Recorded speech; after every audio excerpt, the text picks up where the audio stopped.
AI agents that natively collaborate with humans.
Maayong adlaw sa kanatong tanan. Good morning, you guys.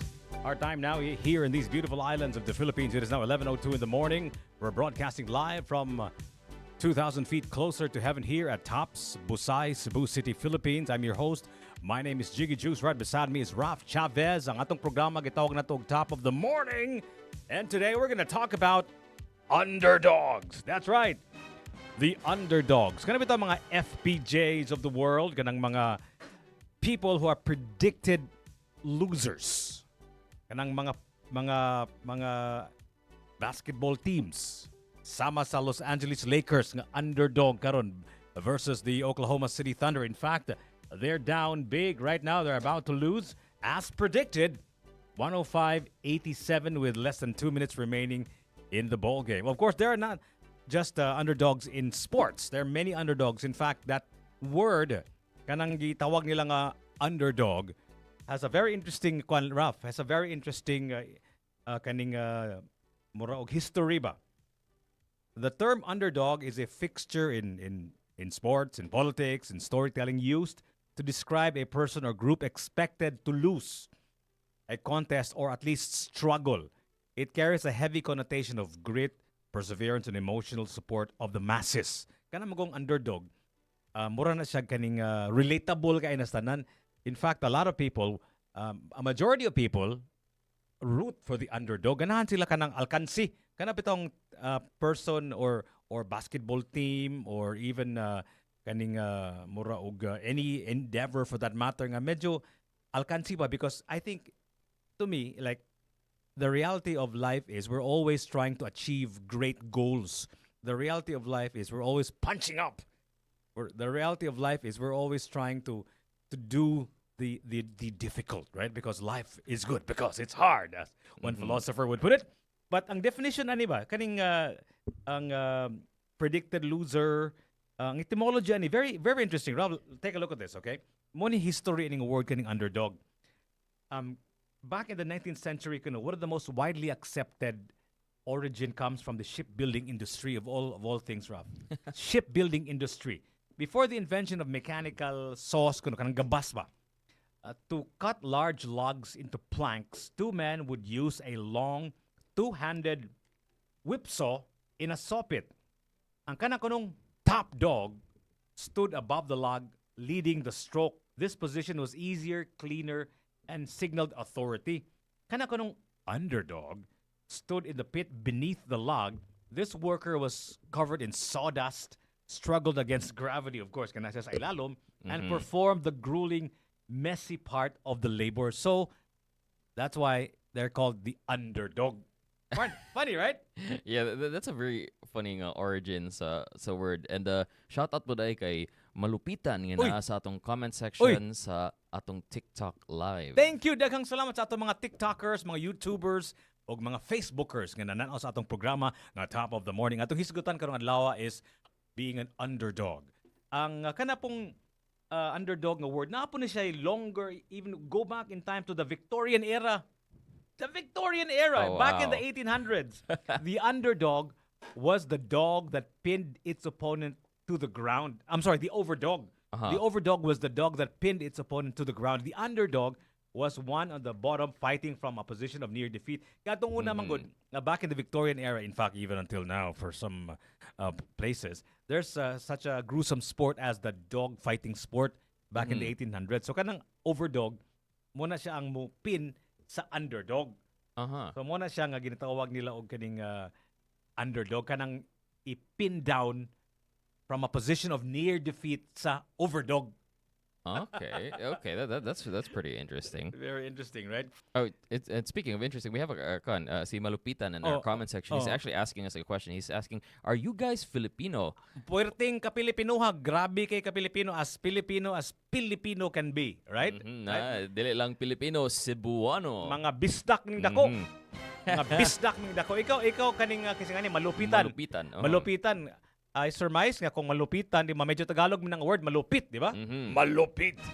So baka Tagalog si malupitan, tama ba? Tama ba malupitan? Well, let's find out. So kanang underdog, it actually has a long history. Nya karong mga panahon na daghan kay tag ganahan akong mahisgutan kay kana bitong daghan kay kag tan-awon nga paminawon nga balita, Raf, unya makakita ka sa connection ba? Murag the hidden connection of things ba? Murag pinafreakonomics bitaw. So kaning karon, of course, we were talking about basketball kay bago lang gyud napildi ang expected loser nianing duwa between the Oklahoma City Thunder and the Los Angeles Lakers. Yeah. Finally, the game is over. The agony and the pain of knowing that you're gonna lose has ended. Nga they actually did lose 109 or rather 108 ang OKC, Oklahoma City Thunder, the defending champions. Ang underdogs, the Lakers, 90. Right? Kana bang pag-underdog ba? Does that, it doesn't happen overnight, right? What I mean is, kana pag-underdog nimo o pagka-overdog nimo or pagka-kaning favorite, di ba? Mamani opposite sa underdog, di ba? Favorite? Sakto ba ko, Raf? Sakto ba ko sa basketball? Parlance, di ba? Or just top dog. Top dog, right? Kana sila, they did not become the top dog overnight, di ba? Kana sang underdog, it's a whole process, di ba? So, kaning Oklahoma City Thunder, in many ways, a few years ago, they were the underdogs also, di ba? In many ways, maybe like go back, 5 years ago, they were still very young team. In fact, I can imagine them, they were not even a playoff team for a long time, di ba? Am I right? Or were they already? Yeah, they weren't. They were not, right? When they were still developing their young core. Yeah. Wala pa. Because kani Oklahoma City Thunder moon nga team, mo ni sila nga team, klase nga team nga medyo gitawag nila og homegrown, di ba? Homegrown in the sense nga most of their players started there or bata pa sila nagsugod diha, kanang unknown pa sila, pa sila ngan, they eventually made their name because of playing in one team. Mo man ay definition ng homegrown, Rapsa, kanang usa ka team nga, usa ka player nga murag wala pa name, wala pa ni sikat niya paghuman na develop nila because of that system, di ba? Usually ang kanang homegrown kay ang pasabot nila is like dira siya gidraft nga team. That's the team that drafted him. Not necessarily who lives there, di ba? Yeah, not necessarily. Ang gidraft siya diya. So kaning Oklahoma City Thunder, they were underdogs in the beginning, right? They kind of were, yeah. All of a sudden, they became the top dog. Karon, in fact, they're the defending champions, right? So, kaning pag-underdog, Raf ba? Kaning imong tanaw aning particular series ba? I want you to get me a ball boys analysis ba? Kani silang Oklahoma City Thunder, they have defeated the Los Angeles Lakers in the regular season games 4 straight times on an average score of, I think, 29 points, right? Deficit, right?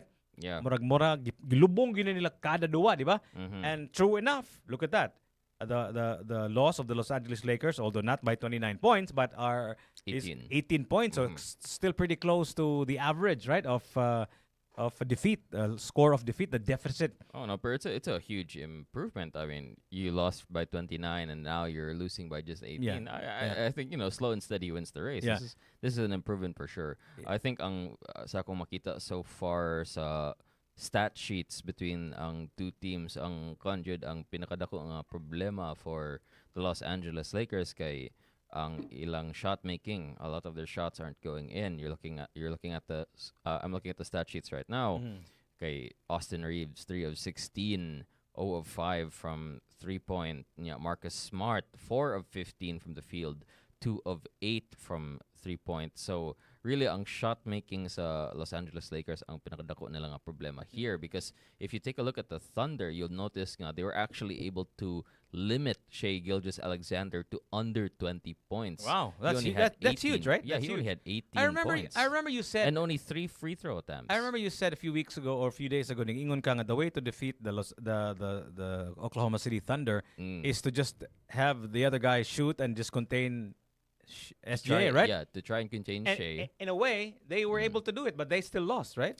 Yes, but tanawa pod ang dabuhat sa Lakers. They're not making their shots. Ah, okay. They're not making their shots. Look, 3 of 16, 4 of 15, and then actually Jared Vanderbilt actually got injured this game. I don't know if you saw that. Oh, I didn't say that. Actually, Yeah, no, he got injured. So I did not want to see the massacre, so I did not watch the game. It Oh, was it too w- painful to watch. it was close. It was close in the first half. You should have tuned in. Okay. You could have seen how the Lakers were performing there. Okay. If you look at it, Luke Kennard is coming off the bench in this game. Yeah. 29 minutes and only 1 of 4 from the field, 1 of 3 from downtown. So Yeah. it's really about for the Lakers. It's about being able to make your shots when you get them, because But LeBron James, look at that, 12 of 17. Grabe's, huh? Grabe's Yeah. Lolo LeBron. Lolo Brown is coming up clutch. Yeah. He did miss his only free throw attempt though, but yeah, this is the thing, right? You still have LeBron. You still have a chance to really get in this game. They were competing in the first half. Ang problema lang jud is that the shots weren't falling in. Weren't So falling in, yeah. they need to find a way, especially with Austin Reeves. Kay kuan, gikan ba siya injury. They need to find a way to get Austin into the flow of the game, into a flow of his game, and Marcus Smart. Yeah, that too. It's really just like knocking down your shots. And I think they played defensively. They performed well. They limited Shea to just to under 20 points. It was really Chet Holmgren who stepped up for the Thunder, and they also need to try to. Mayang buntag ni mo, JR Espinosa. Good morning. Top of the morning to you too, JR. So, suffice it to say, ang predicted outcome sa Game 1 sa second round of the NBA playoffs came true, right? The Los Angeles Lakers lost to the heavily favored Oklahoma City Thunder. This is still game 1 though. Of course, this is a best of 7 series, and like they say, the playoffs is a game of adjustments, right? So, ang bang underdog mentality, Raf, ba? Like, if you're an underdog ba, I wonder what the mentality is of not just basketball teams or basketball players, but anyone who is a perceived underdog ba? Because naman ko'y two possible reactions, di ba? Kuhan lang ka, you're just going to kaning submit and give in to the fact that you're an underdog and you'll never amount to anything. You'll never achieve great things, and you'll never defeat the stronger, better opponent. But you can also try your best to improve, even by small increments, diba? Yeah, of course. Yeah. I mean, weren't you? If you paid attention to the NBA playoffs recently, as 2023 kay when the Nuggets won the NBA championship, ang ilang opponent coming out from the East was the Miami Heat, who were at the time the 8th seed, 8th seed ba to, or 10th seed coming. Basic 8th seed. Yeah, basically the 8th seed in the playoffs. So, this is like it really doesn't matter if you're a lower seeding, as long as you're able to make the right adjustments to tackle each opponent. That's really what the key to winning the playoffs. Like is. I posted. And shout out po kay again tay Malupitan in our comment sections. Tagasa man siya. He didn't really reply to that. Where are you from, Malupitan? Okay. And he did ask us sa atong comment sections, are you guys talking about basketball? Yes, sir, we are talking about basketball. We're talking about underdogs. We're talking about underdogs primarily. And the Oklahoma City Thunders are the top dogs, and the Los Angeles Lakers are the underdogs. Why do people like to root for underdogs, right? One of the reasons is most people do not feel like they're top dogs. A majority of people, myself included, and I don't know about you, Ralph, but we don't feel like we're the top dog, right? We feel like we're always struggling. We feel like we're underdogs. Mo ng underdog, very relatable, di ba? Pina-Rocky ba? Remember Rocky? Did you ever watch the Rocky? The old Rocky series? Nga muraog dako kayo mga kontra ni Rocky. Si Rocky kanang muraog he's the smaller, shorter kaning boxer niya human pilihon niya usahay ana bitaw. So mo na siya nga ganahan gyud kay mga tao. FPJ ba, di ba? Si FPJ ang formula niya kada fight scene niya, eskulatahon man siya iguna, di ba? Mhm. I don't know if have you ever seen an FPJ movie, ba? I would be surprised if you said yes. I think I have. I think I have. Really, really I have. na? Okay. Kaya lang mga replays gani sa Oh, TV. yeah. And then unsa tong kan naman toy Panday, sa panday dili. dili na ay dedicated nga kan ba nga unsa tawag ani nga TV channel. FPJ series. Mo GMA na siya, oh. No. I don't know if FPJ series ang tawag ito pero basically all they play ba is mga kinaraan nga Filipino films. Not necessarily FPJ. Not necessarily FPJ, pero I think one of the films that I saw was an FPJ film. Oh. So Pero I kadaghan don't remember the title. ang formula ng FPJ gid ba is pildihon gid na siya ning una. Pildihon na siya, kulataho na siya paghuman ni ana kaning kuanon dayon pildihon din niya from out of nowhere mo bangon na siya, he dusts himself off paghuman kulataho na niya and so on and so forth. Mhm. And another reason why people like to root for underdogs, seeing an underdog win, manggod, satisfies a desire for a fair world where hard work and your heart, your grit can overcome the raw power of wealth or the raw power of advantage, Mhm. 'di ba? So kanang underdog relatable gyud na tanan. In fact, there's a lot of mura og similarities to other facets of life, not just in sports, not just in basketball, not just the Lakers being the underdogs of the Oklahoma City Thunder. Pananglitan kanang gubat ron sa Iran og sa Israel and USA, di ba? Gitabangan gud ang Iran gud sa USA og Israel paghuman kanang Iran, they were already having economic problems even before the conflict started, right? So perceived silang underdog. In fact, I don't know if you saw my post. Nag-ingon ko nga, what is the Strait of Hormuz of the Oklahoma City Thunder? Yeah. Where can we choke the Oklahoma City Thunder nga at least man lang ma-competitive? So gitawag nila og kay karon pa ko nakakuan ani nga word ba nga kaning terminology, although I know those words separately but not used like this, kanang asymmetric warfare ba? Mhm. Nga kanang bitong dili bagay ang resources bitaw, di ba? So ang gibuhat karon sa Iran is they're figuring out a way to still duke it out with their bigger, mightier opponents, but in a different way, di ba? In fact, they actually found and discovered nga katong the Strait of Hormuz is a way to kind of mura og make up for the disadvantage in resources and kaning arms, right? Dugay ra man na nila gina-threaten ang Yeah. Strait of Hormuz actually. Yeah. So Dugay ra man jud. dugay niya gitretan pagigamit lagi karon nila finally, di ba? Mhm. So kanang inana interesting kay nastanan kay ngano man unsaon man nga na you have all of the advantages of being the top dog in basketball, in sports, even in politics, pero ngano man nga kaning ang underdog naam gyapon fighting chance. I think what happens magud if you're an underdog, because you have so limited resources compared to the opponent, you're forced to be creative, di ba? Mangita kag pamaagi nga unsaon man ako pagpildi nga kuwang mangigo. Pildi mangigo masigon sa og matik-matik, di ba? Tan-aw nimo ang imuhang mga players. Tan-aw nimo imuhang mga sa in the case of kaning warfare, tan-aw nimo ang imong mga resources, right? Kung in the case of politics, tan-aw nimo imuhang war chest, di ba? Ang imuhang resources, imuhang kwarta, di ba? Or imuhang machinery, di ba? So, tan-aw nimo nga kansim mangigo. Kansim saon man ko ni? Like I'll give you another example in politics, di ba? Bay kanang many perceived katong si Digong was a kind of underdog, di ba? Underdog siya in the sense nga he was from the Visayas, paghuman kaning medyo alkansi siya kay he did not actually belong to a mura og political party. And ang ilang opponent, di ba, in politics ba, not just here in the Philippines but all over the world, kung ruling party ka, kung administration ka, if your party is the has the president the president position, then ikaw ang mura og top dog, di ba? Top dog ganya ang opposition, meaning to say those that are not in Malacanang or in the White House or whatever, they are the underdog, di ba? In a way. Yeah, in a way, yeah. So kana si Digong was perceived to be the underdog, and I think a lot of Filipinos, perhaps, of course, not just Filipinos, but anyone in the world for that matter, always root for the underdog.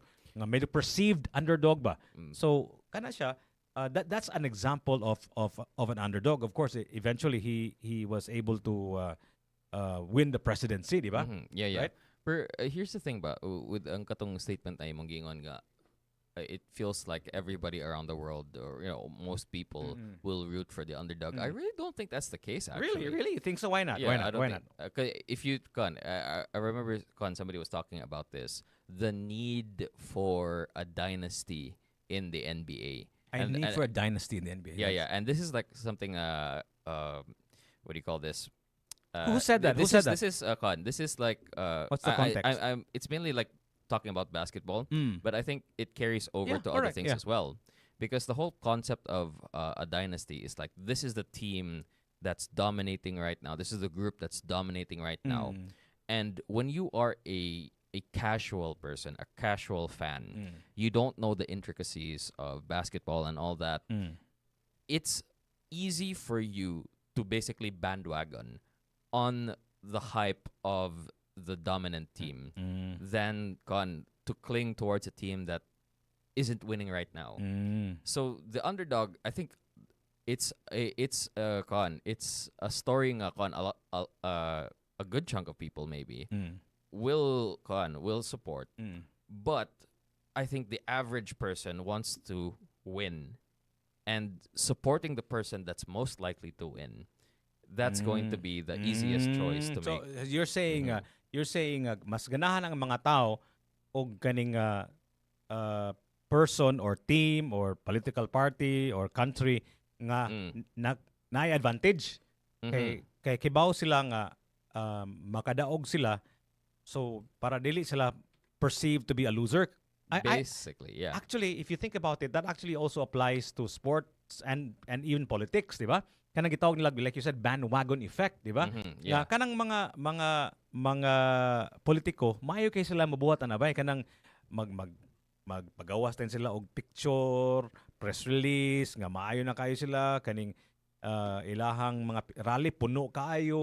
Yeah, exactly. Nga ilahang sa survey labaw sila because people when they see a survey nga naglabaw ang usa ka team, usa ka partido, usa ka kandidato, mura sila kung mupusta sila or mubutar sila sa usa ka kandidato o partido nga napildi, mura sila, they will probably feel like they bet on the wrong team. Yeah, basically. Right? Basically. So feeling nila mas maayo gyud nga mupusta ka or mulaban ka sa usa ka team or usa ka partido, usa ka nasod nga dakog potential Nga mo daog. ngano man ba ngano panlitan in sports lang ha. Dili lang ta magisgot og basketball, in this case lang, this particular in sports in general. in sports in general, ngano man ba wala may mawa nako kung mapildi sila, wala may makuha nako, wala may di mo ko makadaog sila. Nganong the bandwagon effect still applies man to sports, not just in things with real life consequences like politics, nganong or even nations, like in warfare, like what we were talking about, Iran and Israel and the United States, right? Ngano man nga mo apply man na sa sports. It's simple. People want to win. Kana lang jud. Just people want to win. Nobody wants to be a loser. Nobody wants to say nga, I supported that niya napildi ra. Nobody, the average person doesn't want to say that. In fact, The average person does not want to say they want to lose. no, the average person doesn't want to say that they lost. Okay. They want to be able to say nga, But we won. But I think most people root for the underdog nga naay chance. Namanggoy kaning murag perceived notion ba nga kanang underdog na siya pag-asa, pero murag ang iyang probability of winning is pretty low. Pero maybe they can grit it out, because I think manggod, like I said earlier in the beginning of this conversation, kita maguntan, we're all, at least most of us, well, at least me personally, we're always trying to punch up, right? Or kaning try to look for challenges that's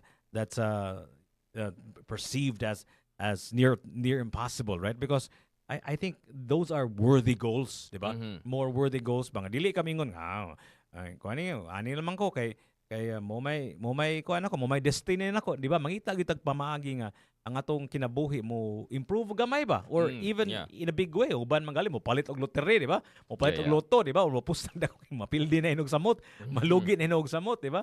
So I think part of that could be nga although underdog siguro rough, ang ganahan sa mga tao is kanang underdog nga pin-FPJ sad nga naa sa puruhan nga makadaog. Di ba? Siguro, yeah. Yeah. Like, na sila'y makita nga naay possibility jud nga makadaog na Makadaog, sila. oh. Naay And, fighting yeah, chance. naay fighting chance. Oo, Kana, that's the right term. Oo. That's something that when people cling to kanang underdog nga stories, panang gusto po nila. Nagipay chance nga makadaog. So they cling to Dili that hopeless chance. sad siguro. Dili sad hopeless, Dili di ba? completely hopeless. So ganung laban man ko na niya sigurado ng pildi, di ba? Lagi. Basically. So lain na rin sa mga tao sa this is human nature gid ay sa nga ang mga tao maskig naay usa ka kandidato, naay usa ka nasod, naay usa ka basketball team nga in principle kaning ganahan ka kay they're playing the right way pananglitan or you feel nga they're like a long-term project or a political party nga ni believe ka sa iyang ideology or a person who you view as good or a country whose ideology and its welfare is kaning worth pursuing, pero kung tan-aw nimo mapildi na sila, mubiya sila, mura sila mo jump ship. Basin. You never know, pod. There are cases of I've seen cases of that happen in sports nga fandoms. I'm pretty sure that can also be the case in other aspects of life as well, because this is really I think sports really taps into a rather primal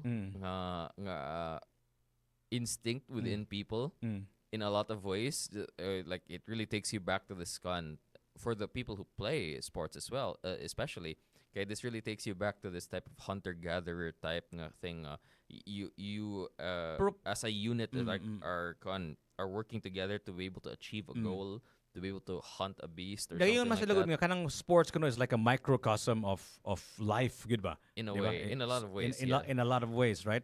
Unya, so muna siya nga ang kanang kuan ba kanang the asymmetric warfare that they're talking about between Iran and the United States and Israel ba kaning inani nga dapita ba. Ang pananaw sa mga tao ani niya is wala gini pag-asa ang Iran, di ba? Pero in spite of that, they're still duking it out. The war has not ended yet, di ba? So in many ways, the example that I was given to, I don't know if we talked about this here, but in many ways, kung mag-boxing kuno kung ako kuno or ikaw ba Raf, magsumbagay mo, mag-away mo ni Pacquiao, kung wa pa ka napildi iga 10th round, gatindog yapon ka, in many ways that's a moral victory for you, di ba? Because si Pacquiao world champion ko na ikaw, di ko ka boxer good. Although maybe I'm sorry for judging you, but I suspect you don't punch as hard as Pacquiao. Sakto ba ko, Raf? Well, let's find out. We'll find out, right? Let's find out. We'll find out. We'll find out, Manny. So, kung nagtindog ba ka, if you're still standing in the final round there, in many ways, that's a moral victory for you. In fact, for Iran, the victory for them is if they're still fighting, it is perceived as a victory for them, di ba?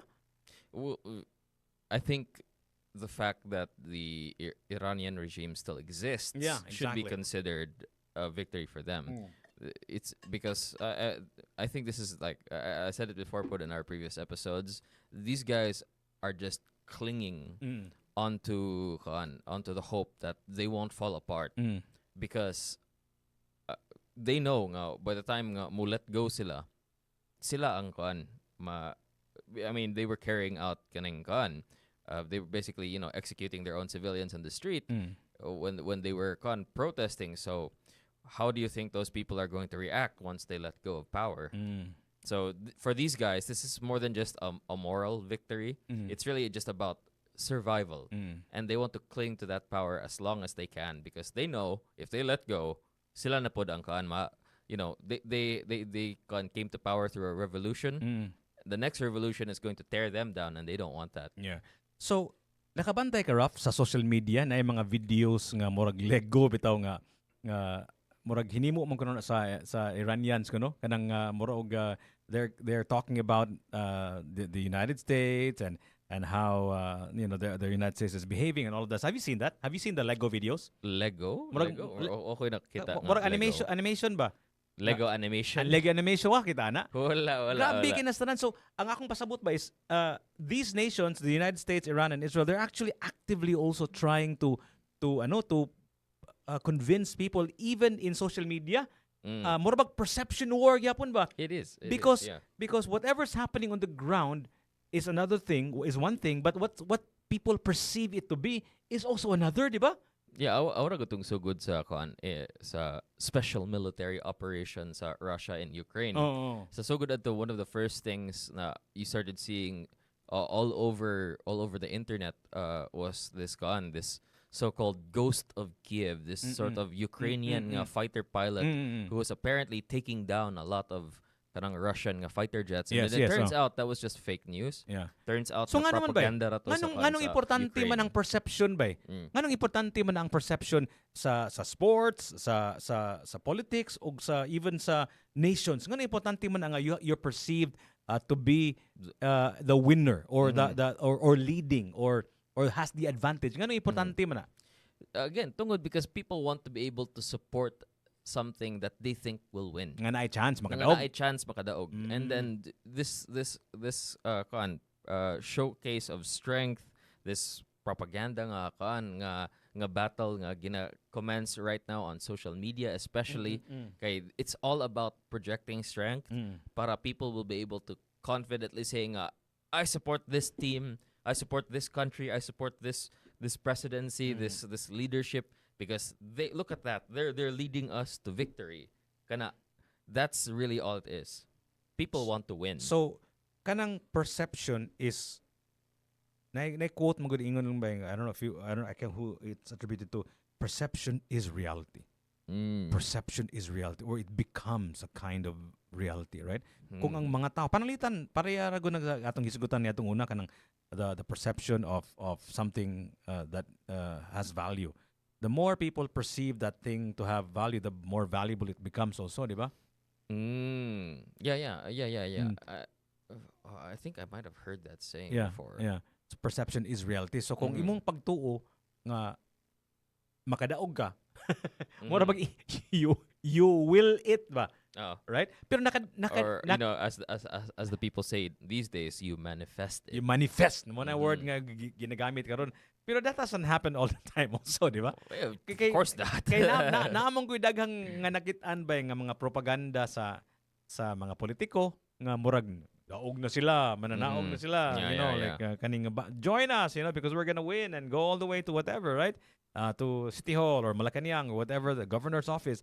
Pero as it turns out, perception today, ilan na tong propaganda niya, wala, dili gid tinunay nga makadaog sila. So importante gid na nga you are perceived to be a winner kanang mga survey bitaw, di ba? Importante kay nastanan kay kung perceived ka nga winner, moingon ang mga tao labi na ng kanang mga financier of politicos, di ba? Kung labaw ka sa survey, then more likely mas daghan kag donors, di ba? Kay ganahan man ng mga labi ng mga negosyante nga ilahang investment nga mo pusta sila nimo naay ma-reap nila kasi kung naana mo sa poder, kung naana mo sa position, then eventually you can makaunghong kanila. In other words, right? Tabang kunimo, tabang ipod. They don't actually say those words, right? But basically that's a thought. Yeah, basically, yeah. So mo na siyang importante kayong perception, right? Pero in the case of sports ba nakinumdum ko ato ni Phil Jackson bitaw ba nga kana si Phil Jackson grabe kay na siya kung na siya kasukan, iyang kasukan dili ang, at least the perception is nga iyang kasukan dili necessarily ang player, but masuko siya in front of the microphone and in media. May kito magamit og media ba? So unsa may kaning role by sa perception in sports kung pananglitan kaning Lakers og OKC obviously kaning underdog gini ang Los Angeles Lakers versus the Oklahoma City Thunder, as evidenced not just by the 4 games that they played during the regular season, but the result of game 1, right? Like you said, it's still a 7-game series, hopefully. So So dili pa ni siya sigurado pero more or less murag na-predict na nga mapildi gid sila.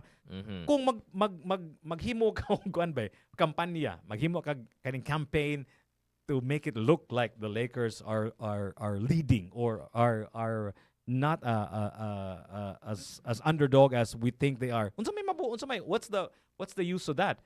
Wala gamit, diba? Wala siya kung dili siya mo reflect with what's happening on the scoreboard or on the basketball court. Ang imuhang perception war dili gyud ka makadaog ana niya maski ang mga tao nakatuo nga makadaog ang imuhang team. Well, that's the thing, for a lot of people ang pinakadako nga problema nila is na sila'y difficulty in verifying information and naapoy gitawag nato nga cope nga people are Cope? people are so hopeful nga ang ilang cope nga naidala nga cap. What? Ay ilang cope na ida nga cap? Yeah, you've never heard the term nga cap? No. Can you explain to me? It's basically a lie. Okay. It's basically a lie. So Okay. muna pagsabot ako sa cope nga it's a bit of lying with hope kind of thing. So munang cope basically nga people see they look for kanang mga small wins. Let's say with this Los Angeles Lakers game, they look for the small wins. LeBron has 27 points. Oh, so LeBron can still Ganya. can still be very effective against this team. That's a demonstration of what you term the scope, right? Now they can actually still win this if they shot better or something like that. That's what you said, right? Yeah, it can. I'm talking about that realistically. But I wouldn't say necessarily nga what I'm doing is scope. What I'm talking about is that kanang they will fixate on those small things ba. And then because mo fixate sila they're going to ignore the fact nga napildi ang Lakers. And then not sa ilang mind, okay, we still have a chance. We still have a chance. That's also the thing with fans ba is they are so consumed of their team winning nga murag di sila makakita sa flaws ba, di ba? Di sila mo admit nga mapildi na, surrender na ta, di ba? Right? Yeah, basically. Right?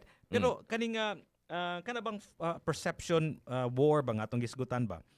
Dili ba nga kung ang imuhang coach pananglitan si JJ Redick maingon nga we will do exactly what you just did nga we may have lost but look at our shooting, we have to shoot better, so importante sad nga although dili siguro ka maghinambog pero dili sa ka negative, di ba? Di sa ka maingon nga underdog man mi, so wala na pag-asa, dili lang surrender lang mo resign na lang mi, dili lang ta magduwa sa next games, di ba? Especially because this is like a 7-game series. Even the katong I still remember when the Boston Celtics went down 0-3 against the Miami Heat. They almost came back from that deficit. They managed to push it to a game 7. Ang problema lang pag abot sa game 7 kay na injured si Tatum. Pero that's it, right? They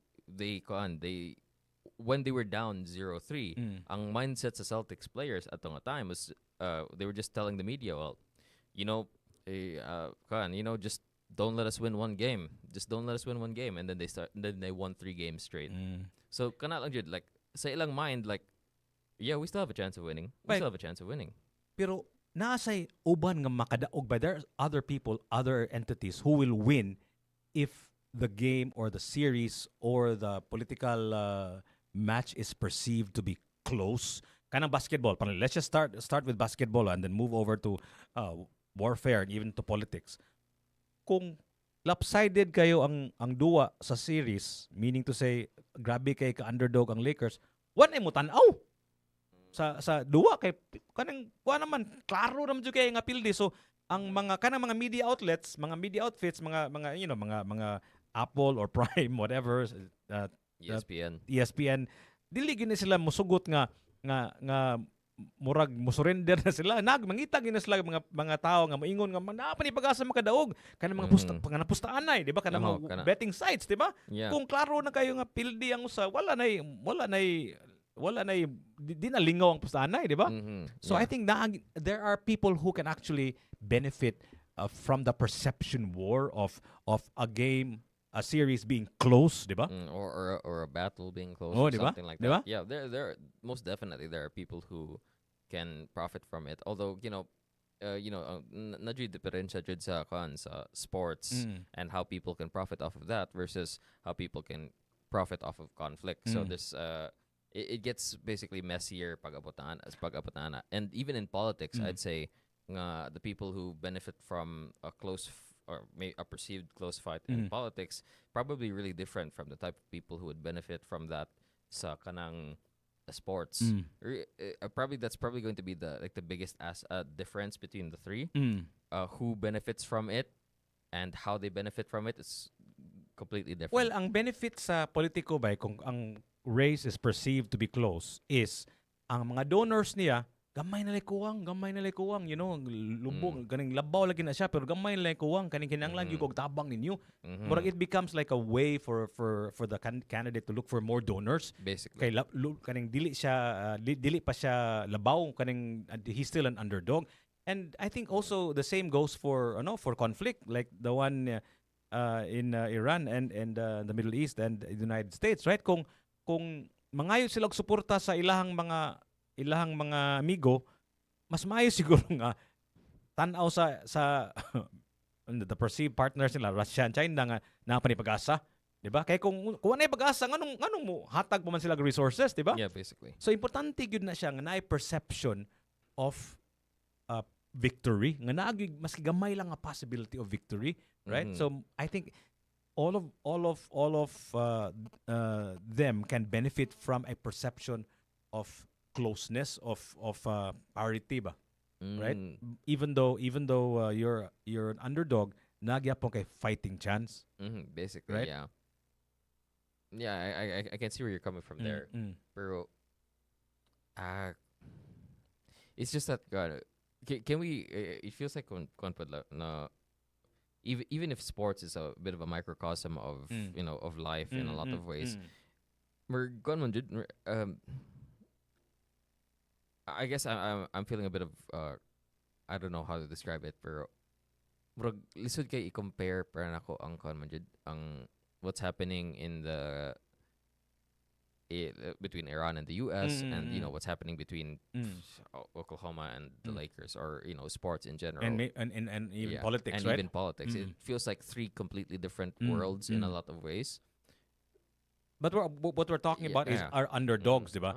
So the perception of underdogs. The perception of underdogs. I think that's what we're focusing on. So I think in any endeavor in life, namin yun ay perceived leader, perceived top dog, and a perceived underdog. Nganong does it always start like that, by, or does it supposedly ideally begin nga everybody is equal, diba? Like for example, in society, mo man ang a majority of people, a lot of people root for the underdog. That's why the FPJ formula works, is because they themselves are underdogs. Diba? Especially in the third world like the Philippines, nga daghan kaayog mura og below the poverty line. So ilang struggles ba mura og day to day nga naglisod sila. So ang ilahang kinabuhi mura og sama ra sa usa ka atleta nga murag alkansi, sama ra sa usa ka politiko nga pareha nila pobre sad kunuhay kanang di ba na mga daghang mga politiko magpapobre-pobre, di ba? Kanang gitawag nila og populists, di ba? Ang mga kandidato nga mo istorya sila mura sag barambado sad paminahon, di ba? Kanang I'm one of you. Oh, I'm one of you, di ba? So because that's what they are, that's who they are. So mura pag we are the underdogs and we can relate to your underdog struggles also, di ba? Grabe ka naka-epektibo ba isa? Yeah, for sure. Because Conwan said, like, especially with people who are going through struggles in life, ganahan pud sila makakitag laing tao nga maka-overcome silang struggles. Correct, yeah, correct. Because this gives them the hope to be able to overcome theirs. Muna siya. That's another reason why people love the underdog story. Yeah. So kung pwede siya, pwede sa deko. Di ba? Kanang makakita ka og kanang singer nga from nowhere nga kabus kayo rags to riches, si Coco Martin nga wa naka-graduate og high school unya kana si Coco Martin bay dili gyud na nimo ang mga handlers kung interview na siya dili gyud siya paining lison na niya kay dili na siya kibaw og limited kana yang English ba.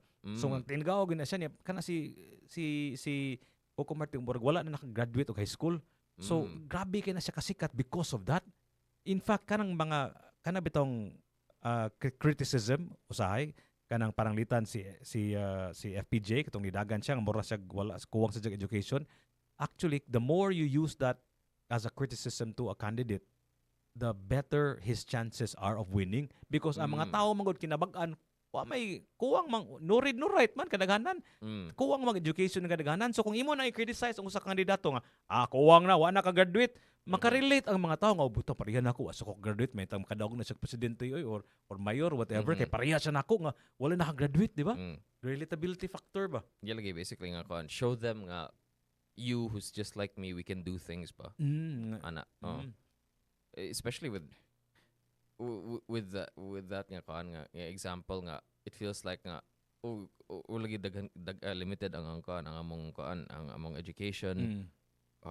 We don't know how to do certain things pero we can still win an election. Murag kala gani like who cares if he can't run the country properly? We want to win the election. Sa muka. So kanang underdog di ay usahay. Gigamit lang na nila nga tool. Gigamit siguro na nila nga tool for a candidate, for a politician, even for a nation or for a basketball team usahay para i-underestimate ka. Right? Mura ka ga. Samli si Kuwari, Jiggy, Wamni kwarta Jiggy, wamni pag-asa Jiggy, sound di ta mag-andam. Ano bitaw? Usahay magud kung usa ka butang tan-aw nimo nga kani si Ralph push over man ni sayon man kani pildihon si Ralph. Di na andam tunga lang tag magkuan lang ko mag-brief lang ko niya human. Wala tahon ko ni si Ralph kay bawo mo ko nga maayo kay ko di ba murag ma-overconfident ba di ba? Nay potential nga ma-overconfident ang usa ka tawo kung ang usa ka opponent niya is Perceived to be weak. Perceived to be an underdog, a weak candidate or a weak team or whatever, right? Yeah. Yeah, I can see that being the case, bro. I don't know how unsa siya ka realistic pag-abot sa realm of politics. Kay one of the things nga I think I would like to think at the very least ang kaning mga campaign managers and the people who are in charge sa kampanya sa mga politiko kay one of the things that I'd like to think that they do is they constantly keep track of ang tawag nga ang polling data gani. This is something that they need to constantly keep track of. And makita po nila kung ni resonate ba ang message na gina-create nila for the politician na ilang gidaganan and ila po tanawon if ang message po sa pika side kay ni resonate ba and then they'll adjust accordingly. So the concept nga okay they're overestimating us and all that or underestimating us rather they're underestimating us and now they're overconfident about whether or not they can win. I don't see how that can lead to kanang major mistakes gani pag abot sa campaign nga trail because who's a good example of candidates who were so overconfident nga they dropped their guard pag abot sa political nga campaign nila. I can't think of anyone right now, but kanang being an underdog by or a top dog is not forever, di ba? What I mean is, kana si BBM by pananglitan, di ba? Kana siya, ang iyahang papa who was president of the Republic of the Philippines for 20 years back in the 70s until the 80s, di ba? Presidente man to siya, di ba? Niya pagkapildi niya, he was ousted by a revolution paghuman for a long time. Ang mga Marcoses, although they were still very popular in their regions, di ba? Kasi Ilocos and all of that stuff, naangyapoy gobernador. Pero on a nationwide scale, nawagtang sila for a long time until they slowly crept back into the limelight and they became senator and they became vice president and eventually president. So kanang being an underdog or being a top dog, dili din na siya permanente sa diay sa. Dili sa na siya forever. Na another example in business kaning si Nokia, si Samsung, what's the other brand? Ericsson katong mga top dog of cell phones before, di ba? Ang perception na is if you're number one, dili lisod kay ka i-dislodge. Mhm. Kay you have all the resources ba? Yeah. Kung number one kang cellphone company, lisod kay katagakon kay you will pour your money on research and development para Mhm. maka-develop ka og the next big cellphone. Yeah, Pero yeah. napildi ra gyapon to sila eventually ang Nokia nga ilahang slogan. I don't know if you remember did you ever have a Nokia phone? Wala gid sa. I did. Really? Mhm, You yeah. did? Unsa mga Nokia phone mo ba? I You forgot the name? I forgot what Ang I ilang forgot the slogan model. is human technology, right? Mhm. Ang na-dislodge dahil sa Nokia ba is Motorola di ay. Katong Motorola pod nga cellphone, ang ilahang MO also is durability. Ang lig-on, malig-on Yeah, mga itong yeah. Motorola kapila to mahagbong, di mo to maguba, di ba? Same sa Nokia. And so sa Nokia po. So anyway, because they were so overconfident, nga number one min saan ba kapildi na ako nga number one ko we have all of these resources and all of that stuff pero napildi ra gyapon sila. That's an example siguro, maybe not in politics but in technology nga ma-overconfident ka ba because Mhm. na may saying ba nga winning hides a lot of things. Yeah, Winning yeah. hides a lot of things. Kung sige ka kadaog, kaning dili na nimo hunaw-naon nga naa kay depikto na ay sayop ang imong gibuhat kay you can't you don't have to fix it if it ain't broke, right? Yeah, That lagi. mentality Yeah. ba, so that can also be a factor, di ba, nga ma-overconfident ka kay sige mo kadaog, Yeah, lagi. right? Yeah, yeah. Yeah, I can see where you're Yeah. coming from there. Yeah. Yeah, pero konpod like it's not a direct konpod nga comparison to politics, pero I think kan sila gosh, kinsa to sila? What are you talking about? I think when si Pangani si kan In case you're wondering what we're talking about, ladies and gentlemen, we're talking about underdogs, right? Not just in basketball, Lakers and OKC. The Lakers lost today, in conflict like Iran and the perceived huge underdogs versus the behemoths like the United States and Israel, and maybe even in politics, daghang kay mga perceived underdogs. Maybe you could say nga Lenny is an underdog, maybe si Sarah is an underdog. Daghang kay mga underdogs pud o pretending to be underdogs, although Sarah is leading in the surveys. I don't know how she's an underdog. But anyway, you were about to say something. si kon the person I was thinking about si Honorable Duke Frasco. Oh, Duke. Oh. He was an underdog, diba? When in his race, basically he was up against the Duranos, diba? Yeah, yes, correct. And yeah, he was yeah. considered the underdog there. Correct, yeah. And because the Duranos had won for so long, For 70 years, no? nobody was expecting them to lose. Yeah, yeah, yeah. And they did. Yeah. So maybe this is part of this is example. an example of kanang overconfidence ba Yeah. nga sige sila daog kanya wa jud sila ka But this is us expect. from the outside looking in, di ba?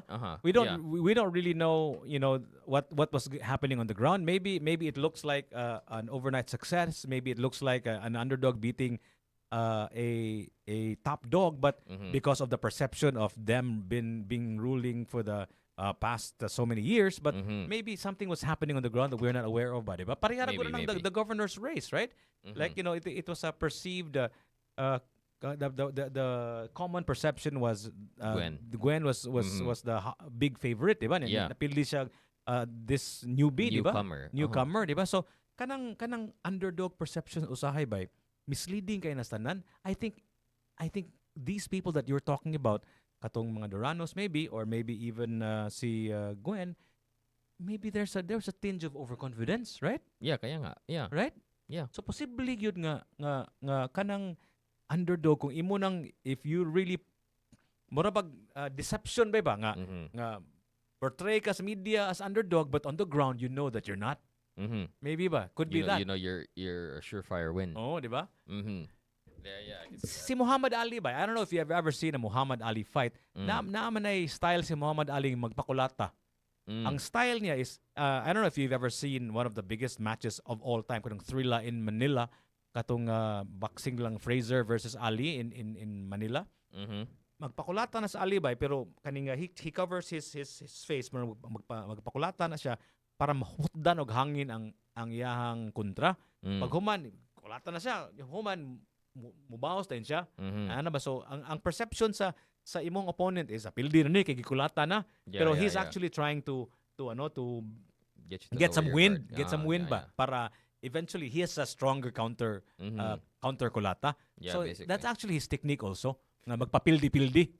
Yeah, that's really interesting. Kay, most of what I see sa fights ni Ali kay are his unsi tawag na his footwork gani Footwork. and how he was so quick for a guy flies who like a was so big. butterfly, stings like a bee, right? Yeah, basically. I'm And Muhammad Ali. yeah, katong mga dodges niya nga kan, grabe ka, like oh. So I was thinking like based off of those clips that I've seen ang iyang play style was more like okay, I can dodge easily. Kuan po day pagpakulata po day siya. I genuinely didn't know that. Yeah, and actually, Ali's record is not flawless. I think he had like five losses, right, or something like that. And he katong yung Joe Fraser nga kuan nga ilahang series. I think he lost one of them and he won the other. I think he lost here in Manila, right? The Thrill in Manila. I think he lost that game.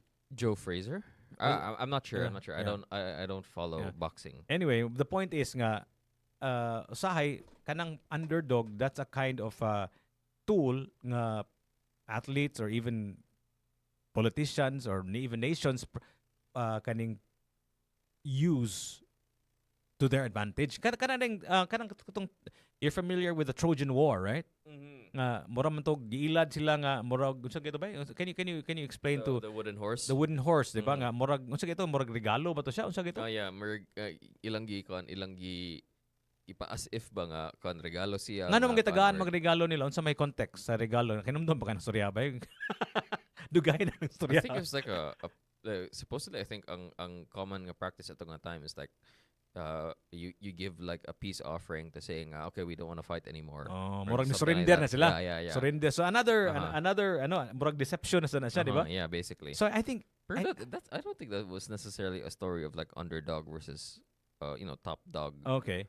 So I'm not sure about that. why did they have to use the Trojan horse kaning ano man like dili sila makapildi atong gubata kung head to head sila?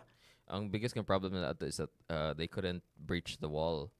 So the wall of what's the name of that place? Wall of Jericho. I don't remember anymore. Basta katong place kay they were considered like a impenetrable nga fortress. And gone it's ilang battle so far it really lived up to the to the reputation. So naghuna sila, we can't we want to minimize losses. We need to find a way to sneak people inside. And kato, they managed to sneak people inside. Gitago nila ilang army. They set up the katong fake nga gift. Gitago nila ilang army. Inside it, right? No, the main army ilang gitago somewhere else. Okay. Pero there were people inside just a small group. Oh, okay. Just enough to to sneak out, to open the gate so that the main army can go inside. Okay. Morang the art of war, di ba? Nga morag surprise, ang kanang surprise attack. Element of surprise. Element of surprise is very important. So I guess kanang the mentality ba? I have a question for you, Raf, and maybe our listeners can also join in. Kamong nga naminaw karon sa YouTube, sa Facebook, or sa TikTok ba? Kana bang underdog or top dog mentality ba? Is that useful to you? And which is more useful to you? To think like you're an underdog or to think like you're the top dog? Ikaw, Ralph, like when you're faced with challenges, when you were in school or maybe even in sports, unsa man imong usual nga mentality, like you're the victor, that you're gonna win, or do you look at yourself as an underdog? I have so much to improve, I'm not gonna be able to beat this guy, easily. It's gonna be really hard. Like what's your tool? Like how do you motivate yourself? Because these two things, being an underdog or a top dog, can be motivational tools, right? Yeah, they certainly can be. For me, Yeah. Ikaw, what's your mentality? To get through school, ang whole mentality lang dito is I just want to get this over with. I just want this to end. I just wanna stop. But how about when you play basketball or when you play basketball, or even when you di ba mo basketball man ka usahay, di ba? So ikaw, like unsa man imong style ba? Well, Imong mentality, I mean. I guess mo draw na lang ko from among experience sa intrams. Okay. It really wasn't nga my mentality to always think of ourselves as the underdogs, pero it was really the circumstances among college. Unfortunately, ang College of Communication Arts and Design is full of people who love the arts and hate the sports. They're not very sporty people, so ang biggest struggle din mo is like finding people who are willing to play. So did you ever It's not just were you ever perceived as underdogs? You and maybe we your were always the underdogs pag abot sa Were the- intrams. really so Yeah, so because- even when you're higher year now, you're still perceived to be underdogs? Kuwang kay mig players. Like we Ah. could barely manage to scrape 10 people, and then 10 people, and out of 10 people, 4 people actually knew how to play. So Something underdog like that. forever underdog yun mo day. Oh, ang College of Communication, Art and Design. Mga artista tanan. Artistahon. Artistahon. Ako na ako'y kaning example back in high school, katong Sophies ko second year, di ba? Mhm. Second year ko kaning perceived as lower year sa baseball ni siya, softball tas UP day. Ang mga juniors we were playing them in softball. Perceived good ming underdog, lower year good. Normal Yeah. man na, di ba? Yeah, normal. Manghod gali, Oo, underdog lagi. na siya. So sus kadaog bitag upset na mo ang kuan bay ang juniors lipaya na ko atong duha so like it probably doesn't apply kanang underdog technique ba to a long series ba like a 7 game playoff series ba like the NBA ba, pero kanang mga one time events ba like kanang Super Bowl ka usara or maybe even in sports in high school or in college nga kausara ba, di ba? Possibly na nga that can be effective, di ba? It can probably work also, di ba? Nga murag motago ka, dili ka magpakita sa kana ding kuan ba, kana ding injury list ba, although mura og transparent mo gyud sila tanan, pero possibly man na nga can also be used as a part of the tools, di ba? Nga maingon ka nga kato si si Anthony Edwards, di ba? He was not expected to play that game 1, di ba? He wasn't, right? Am I right? Yeah, he wasn't. Yan ito, ni play like kalit, di ba? So that could have been a kind of tool, right? Although it's possible nga he also recovered miraculously, Yeah. right? So the point is nga being an underdog is not forever, and also being the top dog is also not forever. We're actually always oscillating between the two, di ba? In most of life, di ba? In a lot of ways. And in fact, na may giningon nila ba, even though you're on the top dog, you have to have the underdog mentality. Right? Di ba? Nakanungog na kana, di ba? Yeah. You have to have the underdog mentality. You need to respect the fact that you can lose. Yeah. Kana. Yeah. So I think that's where we should be at. Nga kinahanglan nga number one, na to atong hinumduman nga nothing is forever and top dog is not forever. Ikaw sad nga naka sa underdog, dili sa na forever kung maninguha ka, maningkamot kay hinay-hinay, mahimo sa kag top dog. Pero kung matop dog ayo sa ka overconfident, at least magud ba kanang mga people who worked hard started from the bottom up, di ba? What's that song? Kana sila naa sila respect for what is down there. They understand suffering, they understand the struggle. Pero kanang mga born with a silver platter, nga born top dog, dili sila maka-appreciate ana sa mangliso sila appreciate niya na nga unsa nang kapildihon, right? So muna silang mas lisod na sila mo adapt siguro when they eventually will lose, di ba? So that's actually a lesson. So kanang mga underdog dia sama nato, Ralph, malipay ta nga we're here and we have something to aspire for, a kind of goal. Yeah, but when we become top dogs eventually, right? We're gonna become top dogs, right, Ralph? Hopefully soon. Hopefully soon, Hopefully right? soon. Hopefully soon. Makasabot mi sa struggle because we did not get here easily. It was a climb. So kamo diha atong mga kigsuunan nga namina, literal climb to 2,000 feet closer to heaven here at tops. Kada adlaw kaniya wala na po'y kaning golf cart ba kamang na sa ko diri ba. May na lang kay nagduko-duko ko, nagtanaw-tanaw sa akong telepono, na board ko kaning na distract ko sa akong struggle ba. Right? Yeah, Importante man na imong ilaro nimong kagalingon nga wala ka nag-struggle usay. Yeah, basically. So you guys, nothing is permanent. If you're struggling, if you're an underdog, that's good. That's a good mentality. But the underdog does not just sana ba kung iro pa ba ang ikog kanang obos lang niya, di ba? Obos lang niya ang ikog niya, magduko-duko lang siya. Hinanglan nga we have to have our head up and also constantly improve so that you will eventually become a top dog. So that's our conversation for today about underdogs. I'm your host. My name is Jiggy Juice. Let's do this again this Friday here on 105.1 TMC. The best of us.